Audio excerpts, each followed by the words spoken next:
এই 10টা কাজের একটাও যদি কেউ করে তবুও ঈমান ভেঙে যাবে, ঈমান বিধ্বংসীকারী বিষয়। তখন আবার তাকে পুনরায় শাহাদা দিয়ে ইসলামে প্রবেশ করতে হবে, মুমিন হতে হবে, ঈমানদার হতে হবে। জানার দরকার নাই, খুবই গুরুত্বপূর্ণ। তো আমি শুধু আজকে পয়েন্টগুলো বলবো, ইনশাল্লাহ এরপরে কখনো বিস্তারিত কথা হবে ইনশাল্লাহ। তো লিখে নেন, এটাও লিখেও নিতে পারেন, কোনো অসুবিধা কিছু নাই। ঈমান বিধ্বংসী কয়টা বিষয়? আবার বলছি, ঈমান বিধ্বংসী কয়টা বিষয়? ওই যে উদাহরণ দিলাম, অজু করেছেন, এখন যদি কারো ধরেন কেউ বমি করে ফেললো বা ইস্তেঞ্জা করে ফেললো, অজু থাকবে? গোসলে থাকবে? থাকবে না।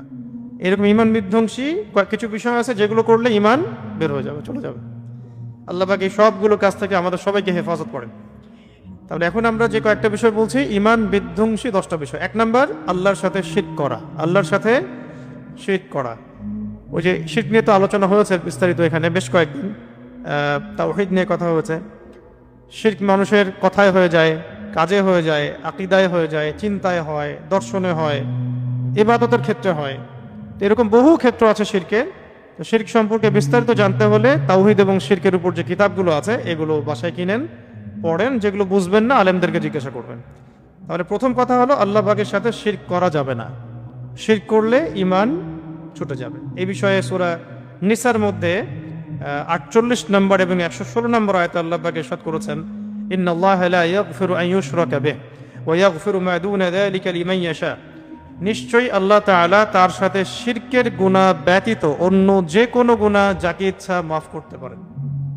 নিশ্চয়ই আল্লাহ রাব্বুল আলামিন তার সাথে শিরকের গুনাহ ক্ষমা করেন না, এছাড়া অন্য যে কোনো গুনাহ যাকে ইচ্ছা ক্ষমা করতে পারেন। তওবা করলে শিরকের গুনাহ মাফ হবে, তওবা না করে শিরকের উপর মৃত্যুবরণ করলে অবস্থা ভয়াবহ। যার আমল নামায় শিরক থাকবে নিশ্চিত জাহান্নাম, আর যার আমল নামায় শিরক থাকবে না, যত গুনাহই থাক, একদিন না একদিন জান্নাত। যার আমল নামায় শিরক থাকবে, জাহান্নাম ছাড়া রাস্তা নাই, ওই অবস্থায় মারা গেছে, ওই অবস্থায় মারা গেছে আর কি। আর যার আমল নামায় শিরক নাই, অন্য হয়তো পাপ আছে, আল্লাহ পাক চাইলে যে কোনো পাপ মাফ করতে পারেন। তবে শিরকের সাথে এখানে কুফরও থাকতে পারে, কুফর থাকলেও একই অবস্থা।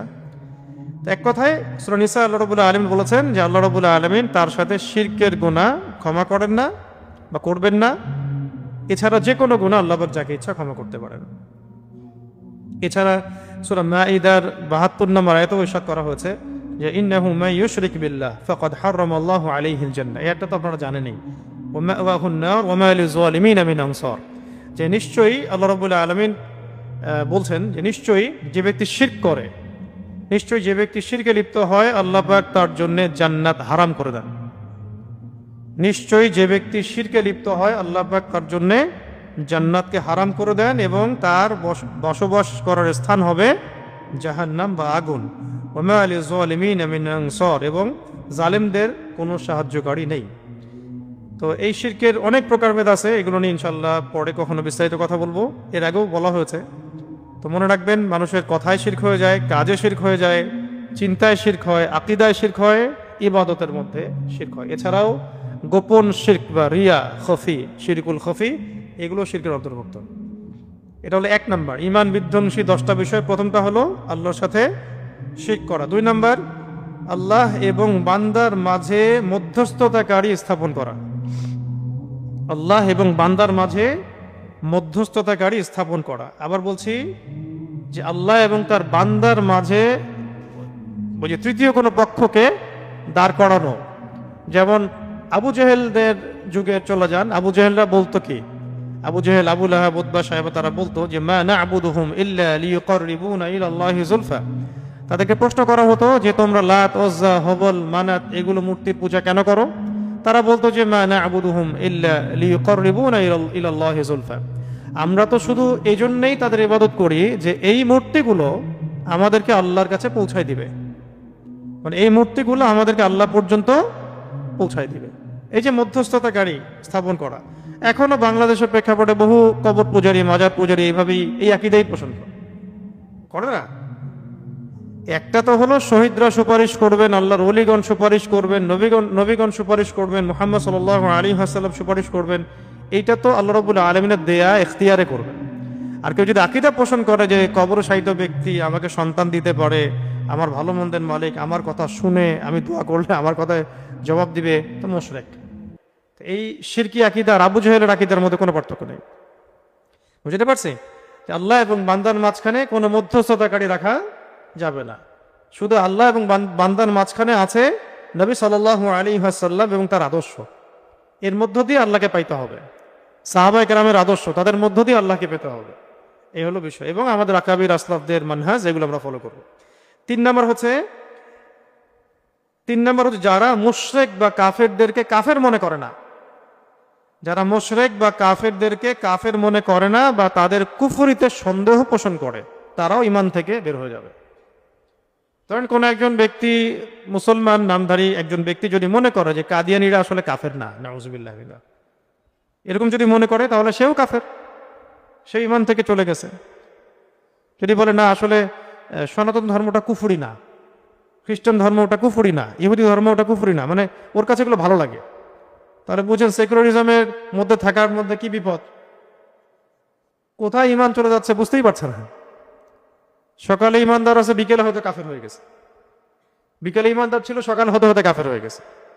কেউ যদি মনে করে যে কাফের মুশরিকরা কাফের না, সন্দেহ পোষণ করে যে আসলেই কি তারা কাফের নাকি কাফের না।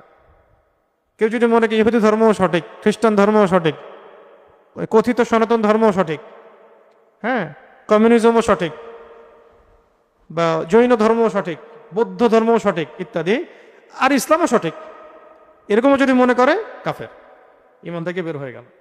কেউ যদি এক কথায় কাফিরকে কাফির মনে না করে, মুশরিককে মুশরিক মনে না করে এবং এতে কোনো সন্দেহ পোষণ করে, তাহলে সেও কাফের হয়ে যাবে।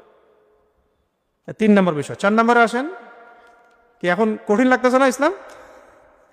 হ্যাঁ, এইভাবেই কঠোরভাবে ইসলাম পালন করতে হবে, এর নামই হচ্ছে ইসলাম। ঠিক আছে? 4 নম্বর, আসলে কঠিন তো না, আমাদের সমাজে এটাকে এইভাবেই নর্মালাইজ করা হয়েছে আর কি। এই কারণে আমাদের কাছে মনে হয় যে আমরা কি একটু বেশি কঠোর কথা বলতেছে কিনা। আসলে এটাই হচ্ছে ইসলাম। ইন্না দীনা ইনদাল্লাহিল ইসলাম, এইটাই ইসলাম। ইসলাম এমন না যে মানে আবর্জনার সাথে মিশে সেও একটা অস্তিত্ব রাখে, এমন কিছু না। ইসলাম সবসময় আলো থেকে অন্ধকার আলাদা করে ফেলে, বা মানে অন্ধকার থেকে আলো আলাদা করে ফেলে, না পাকি থেকে পাক আলাদা করে ফেলে। জগা খিচুড়ির কোনো জায়গা নাই ইসলামের মধ্যে। ঠিক আছে? 4 নম্বর হলো, আচ্ছা 3টা বলছি না, হ্যাঁ নাকি 4টা বলছি? 3টা। 1 নম্বর হচ্ছে আল্লাহ পাকের সাথে শিরক করলে ঈমান ভেঙে যাবে। 2 নম্বর, আল্লাহ এবং বান্দার মাঝখানে মধ্যস্থতাকারী স্থাপন করলে ঈমান ভেঙে যাবে। এবং 3 নম্বর হচ্ছে যারা কাফের বা মুশরিকদেরকে কাফের মনে করে না, তারাও কি কাফের। 4 নম্বর, এটা আরো কঠিন। এবার তো বলবেন যে বাংলাদেশে মুমিন আছে কয়জন? 4 নম্বর হচ্ছে যারা বিশ্বাস করে যে অন্যের হেদায়াত বা অন্যের দেখানো পথ নবী সাল্লাল্লাহু আলাইহি ওয়াসাল্লামের পথের চাইতেও উত্তম, এবং যারা মনে করে যে আল্লাহ এবং তার রাসূলের বিচার বা হুকুম, আল্লাহ এবং তার রাসূলের বিচার বা হুকুম অপেক্ষা তাদের বিচার বা হুকুম উত্তম, তাহলে তারা কাফের হয়ে যাবে, ঈমান থেকে বের হয়ে যাবে। কি এরকম লোক নাই? যারা মনে করে যে আল্লাহ এবং তার রাসূলের যে হেদায়েত, এর চাইতে তাদের দেখানো পথ উত্তম, এরকম মানুষ নাই? সাংস্কৃতিক অঙ্গনে যান, শিক্ষা অঙ্গনে যান, রাজনীতির মধ্যে যান, অর্থনীতির মধ্যে যান, হ্যাঁ, আরও যে ফিলোসফিক্যাল থটস যেগুলো বাংলাদেশে আছে ওগুলোর মধ্যে যান, দেখেন তাদের আকীদা, দর্শন, কথাবার্তার ধরনগুলো দেখেন। ঠিক আছে? কিন্তু আমি একটা বিষয় আশ্চর্য হই যে এত স্পষ্ট কুফরি করার পরও তাদেরকে কাফের বলতে মিম্বরগুলো থেকে খুব ভয় আসে কেন জানি। মিম্বরের যারা আমানত রক্ষা করেন তারা কেন জানি বলতে চান না যে আসলে এটা কুফরি, বা দিন শেষে তাদের সাথেই ধন্না দেন, তাদের সাথেই লিয়াজু করেন, নাতাত করেন। এই জিনিসটা আমার বুঝে আসে না। আপনাদের বুঝে আসলে আমাকে বুঝায়েন, সমস্যা নেই। এখানে স্পষ্ট কথা, কেউ যদি আল্লাহ এবং তার রাসূলের বিধানের চাইতে বা দেখানো পথের চাইতে, হেদায়েতের চাইতে নিজেদের দর্শনটাকে বা নিজেদের দেখানো পথকে বেটার মনে করে, শ্রেষ্ঠ মনে করে, তাহলে সেটা ঈমান বিধ্বংসী বিষয়ে বের হয়ে যাবে ইসলাম থেকে। আচ্ছা, যেমন এখানে এক্সাম্পল হিসেবে বলা হয়েছে যে ওই সমস্ত লোক যেমন উদাহরণস্বরূপ ওই সমস্ত লোক যারা তাগুতের মানে আল্লাহ দ্রোহী শক্তির বিধানকে রাসূলুল্লাহ সাল্লাল্লাহু আলাইহি ওয়াসাল্লামের বিধানের উপর প্রাধান্য দেয়, এক্সাম্পল দিয়ে দেওয়া হয়েছে। ওই সমস্ত লোকেরাও এর অন্তর্ভুক্ত যারা মানবরচিত বিধান বা মতবাদকে ইসলামী বিধানের উপর প্রাধান্য দেয়। এখন যত সেকুলার রাষ্ট্র আছে, ডেমোক্রেটিক রাষ্ট্র আছে, কমিউনিস্ট রাষ্ট্র বা ন্যাশনালিজমে যারা বিশ্বাসী, তাদের আইন কানুন বিচার সংবিধান এগুলো কি প্রমাণ করে? এই যে কঠিন হয়ে গেল এখন, তারাও তো দায় ডুবি নিয়ে ঘোরাফেরা করে। কেউ কেউ ওই সিস্টেমের মধ্যে ঢুকিয়ে আবার ইসলামে কায়েম করার চেষ্টা করতেছেন, মাশাআল্লাহ। তাহলে মুশকিল। আল্লাহ আমাদেরকে সঠিক বুঝ দান করেন। যতদিন ধরে আমরা এই চেষ্টাটা করছি তার চেয়ে আমার মনে হয় যে অর্ধেক সময় যদি আমরা হকার বাতিল স্পষ্ট করতাম, তাহলে জেনারেশন তৈরি হতো যারা নিজেরাই বলতো যে আমরা এসব বাতিলপন্থী কোনো কিছু চাই না। আমরা প্রায় 50 বছর নষ্ট করেছি, প্রায় 50 বছর। এখন যে একটা মানে হাইপ দেখা যায়, বা বুঝুক না বুঝুক ইসলাম, আল্লাহ, রসুল, শরিয়া, ইমারা, আল্লাহর আইন, এগুলোর প্রতি যে মহব্বতটা দেখা যায় একটা প্রজন্মের মধ্যে, এই মেহনতটা কিন্তু আপনি 30 বছর আগের জেনারেশনের মধ্যে এইভাবে হয়তো পাবেন না। এটা খুব ভেরি রিসেন্ট এটা দেখা যাচ্ছে মাশাআল্লাহ, যে বাংলাদেশের মাটিতে একটা জেনারেশন এরকম কথা বলছে বা আকীদা পোষণ করছে। তাহলে যদি আমরা 50 বছর থেকে ট্রাই করতাম তাহলে আরো বেটার হয়তো নিশ্চয়ই। তা ঠিক আছে, এখন থেকে আমাদের কাজ হচ্ছে আরো 20 বছর চেষ্টা করা। চল 5 নাম্বার শোনেন। 5 নাম্বার হচ্ছে যে ব্যক্তি, এবার তো মুশকিল, আরো কঠিন, যে ব্যক্তি রাসূলুল্লাহ সাল্লাল্লাহু আলাইহি ওয়াসাল্লাম যা নিয়ে এসেছেন, যে ব্যক্তি রাসূল সাল্লাল্লাহু আলাইহি ওয়াসাল্লাম যা নিয়ে এসেছেন মানে দ্বীন ইসলাম, কুরআন, সুন্নাহ, এই তো যা নিয়ে এসেছেন, সে অনুযায়ী আমল করে, সে অনুযায়ী আমলও করে, কিন্তু এই দ্বীনের কোনো বিষয়ের উপরে ক্রোধ রাখে বা বিদ্বেষ রাখে বা অবজ্ঞা পোষণ করে, সেও কাফের। মানে কঠিন বিষয়। মানে আপনি আল্লাহ এবং তার রাসূলের পক্ষ থেকে যা এসেছে মানে দ্বীন ইসলাম, কোরআন এবং সুন্নাহ, এর উপরে ধরেন আমলও করছেন কেউ একজন, কিন্তু ইসলামী কোনো বিধানের উপরে সে হিংসা তো না, বিদ্বেষ পোষণ করে, তাচ্ছিল্য করে, অথবা এটাকে অবজ্ঞা করে, সেও কাফের। আপনি 5 ওয়াক্ত নামাজ পড়ছেন, দিনের অনেক বেসিক ফান্ডামেন্টাল পালন করছেন, কিন্তু বলছেন আর পর্দার বিধান এই যুগে চলে নাকি, ব্যাস এটা ইসলামী আইন এই যুগে চলে নাকি, কাফের হয়ে গেল। বুঝতে পারতেছি? সে নিজে কিন্তু পালন করে, নামাজও পড়ে, রোজাও রাখে, হজও করে, মাঝে জাকাতও দেয়, কিন্তু ইসলামের কোনো বিধানের উপরে সে কি করে, বিদ্বেষ পোষণ করে অথবা তাচ্ছিল্য করে, অবজ্ঞা করে, কাফের হয়ে যাব। এই ফিল্টারে এখন থাকেন, এই ফিল্টারে এখন থাকতে থাকেন চারপাশে, দেখেন কি হয়।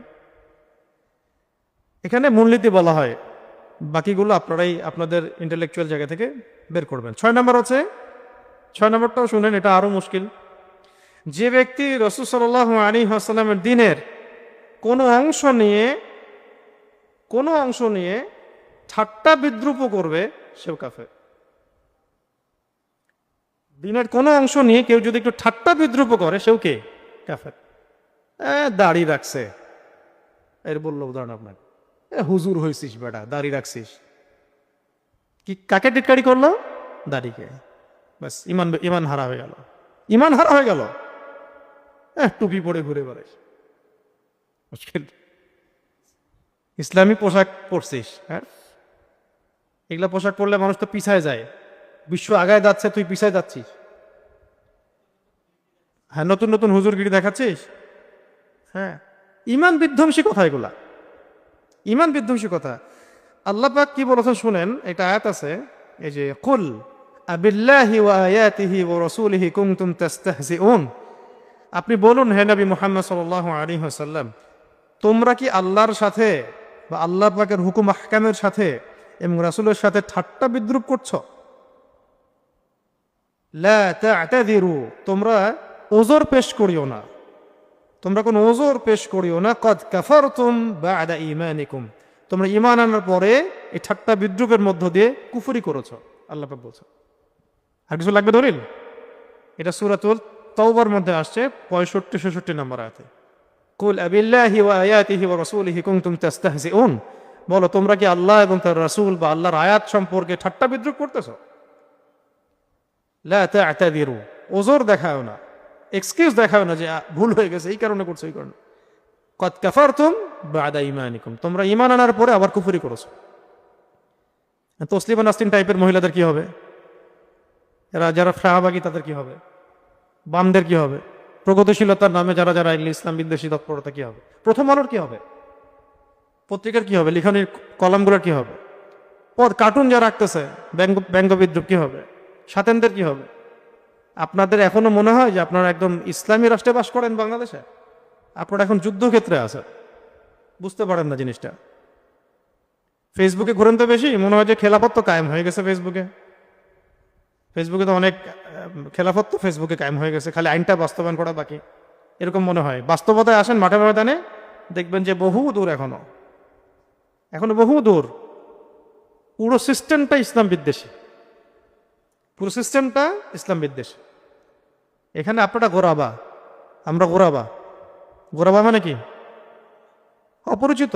আপনি পরিপূর্ণরূপে ইসলাম পালন করতে যান, আপনি সমাজে গোরাবা হয়ে যাবেন। কিন্তু এগুলি ইসলাম। এভাবে যদি কেউ জীবন করতে পারে, ঈমান নিয়ে মরতে পারবে। ঈমান নিয়ে মৃত্যুবরণ করাটাই সবচেয়ে বড় কথা। ঈমান নিয়ে মৃত্যুবরণ করাটাই সবচেয়ে বড় কথা, এবং কিয়ামতের মাঠে সফল হওয়াটাই সবচেয়ে বড় কথা। দুনিয়ায় কি হয়ে যায় যাক, এটা মাছির পাখার পরিমাণও মূল্য নেই আল্লাহ পাকের কাছে। একটা মাছির পাখার পরিমাণ মূল্য আল্লাহ পাকের কাছে নাই এই দুনিয়া। আর আমরা দুনিয়াতে সাবিত করতে চাই, দুনিয়াতে বড় হতে চাই, দুনিয়াতে সবার চোখে মানে আল্লাহর ওলি হয়ে থাকতে চাই। আল্লাহ পাকের কাছে আমার অবস্থান কি, সেটাই সবচেয়ে বড় কথা। এবং পরিপূর্ণ ঈমান নিয়ে আমরা পরকালের যাত্রা করতে পারতেছি কিনা, এটাই সবচেয়ে বড় কথা। আল্লাহ পাক আমাদের তৌফিক দান করেন। তাহলে ইসলামের কোনো বিষয় নিয়ে কেউ যদি ঠাট্টা বিদ্রুপ করে, কি হবে? ঈমান থেকে বেরো যাবে। 7 নাম্বার জাদু করা। 7 নাম্বার কি? জাদু করা। কেউ যদি জাদু করে, জাদুবিদ্যার চর্চা করে, হ্যাঁ, যে কোনো কারণেই করুক, স্বামী স্ত্রীর মধ্যে মিল মহব্বত সৃষ্টি করার জন্যও কেউ যদি জাদু করে, এই জাদু হারাম, কুফরি, কবিরা গুনাহ। আর বাকি অন্য উদ্দেশ্যে করলে তো শেষ।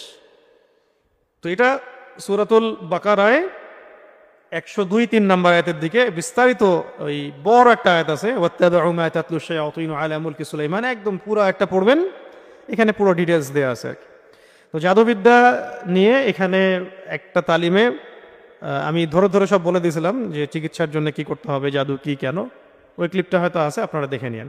আজকে আর ডিটেলস বলছি না, এতটুকু বলছি, জাদু যারা প্র্যাকটিস করে, চর্চা করে, উমর রাদিয়াল্লাহু আনহুর যুগে তাদেরকে হত্যা করা হতো।